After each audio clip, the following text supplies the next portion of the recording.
আজকের ক্লাস হচ্ছে বিসর্গ সন্ধি। বিসর্গ সন্ধিতে আমাদের জানতে হবে বিসর্গ ক ধরনের হয়।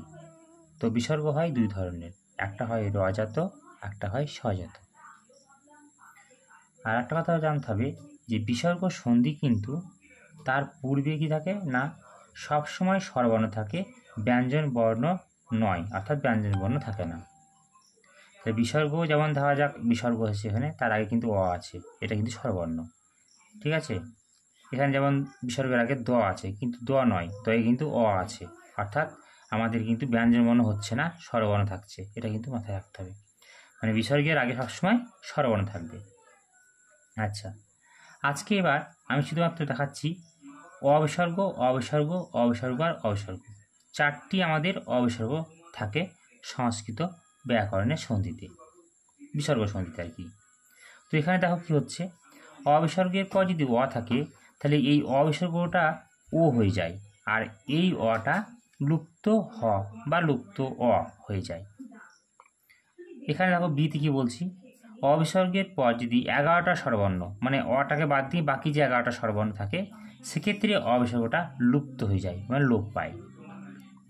সিতে কি হয়, অবিসর্গের পর তৃতীয় বর্ণ, চতুর্থ বর্ণ, পঞ্চম বর্ণ আর উঞ্জ ব র ল হ থাকলে পরে যে কোনো একটা যদি থাকে তাহলে এই অবিসর্গটা ও হয়ে যায়।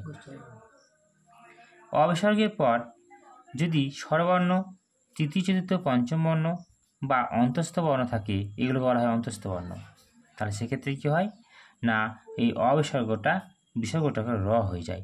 এক্ষেত্রে কিন্তু এই বিসর্গটা রজাত বিসর্গটা মাথায় রাখতে হবে, এটা কিন্তু রজাত বিসর্গ। চারটি যে নিয়ম দেখালাম, চারটির জন্য চারটি উদাহরণ এখানে দেখাচ্ছি। প্রথমে এক্সাম্পল মানে উদাহরণ।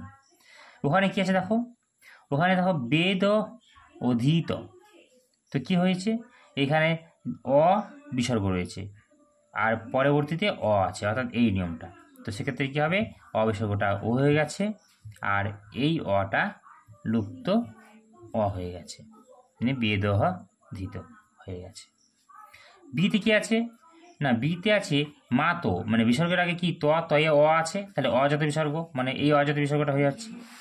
আর আগত, এই আটা কিন্তু আর অ নয়, মানে অকে বাদ দিয়ে বাকি স্বরবর্ণের মধ্যে একটা আমরা পাচ্ছি কি না আ, তাহলে 11টা স্বরবর্ণের মধ্যে একটা হচ্ছে আ। সেক্ষেত্রে কি হলো না, আ থাকার জন্য তখন এই বিসর্গটা এবার কি হয়েছে, লুপ্ত হয়ে যাচ্ছে। এই যে লুপ পাচ্ছে, তাহলে দেখো এখানে কিন্তু বিসর্গ নেই এবং বাকিটা এখানে বসে গেছে, সবই বসবে, বিসর্গটা লুপ্ত হবে, নেই, এটা এই জন্য।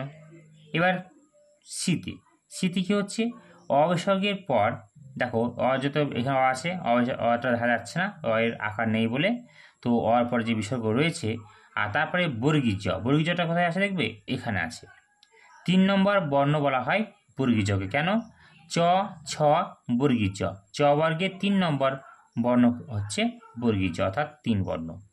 তো সেক্ষেত্রে একটা আমি থাকতে বলেছিলাম, একটা এসে গেছে এখানে, তাহলে সেক্ষেত্রে কী হবে, বিসর্গটা ওতে পরিণত হচ্ছে।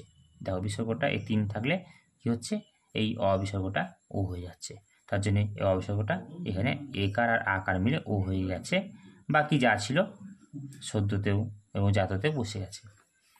4 নম্বর ডি, এটা কিন্তু রজাত বিসর্গ। এই 3টি হচ্ছে দন্তিস্বজাত বিসর্গ আর এটা হচ্ছে রজাত বিসর্গ। এক্ষেত্রে দেখো স্বরবর্ণ, তৃতীয় চতুর্থ পঞ্চম বর্ণ আর অন্তস্থ বর্ণ থাকলে এই অবিসর্গের বিসর্গটা রতে পরিণত হয়। যেমন দেখো পুনঃ অত্র, তো এখানে কি হলো, এই যে বিসর্গটা, এটা কি বিসর্গ, এটা হচ্ছে রজাত বিসর্গ। তো এই বিসর্গটা কি হয়ে যাচ্ছে না, এখানে র হয়ে যাচ্ছে, আর এই রয়ের মধ্যে কি হবে, এই যে হসন্ত আছে, এই হসন্তটা কখন উঠলো, যখন অটা এর মধ্যে প্রবেশ করলো, অটা এখানে প্রবেশ করার জন্য একটা গোটা র হয়ে গেছে, আর এখানে তো তয়রা ফলা রয়েছে, এখানে পূর্ণটা তো রয়েছে, অর্থাৎ বিসর্গটা র হয়ে গেল, অর সঙ্গে যুক্ত হয়ে হসন্তটা উঠে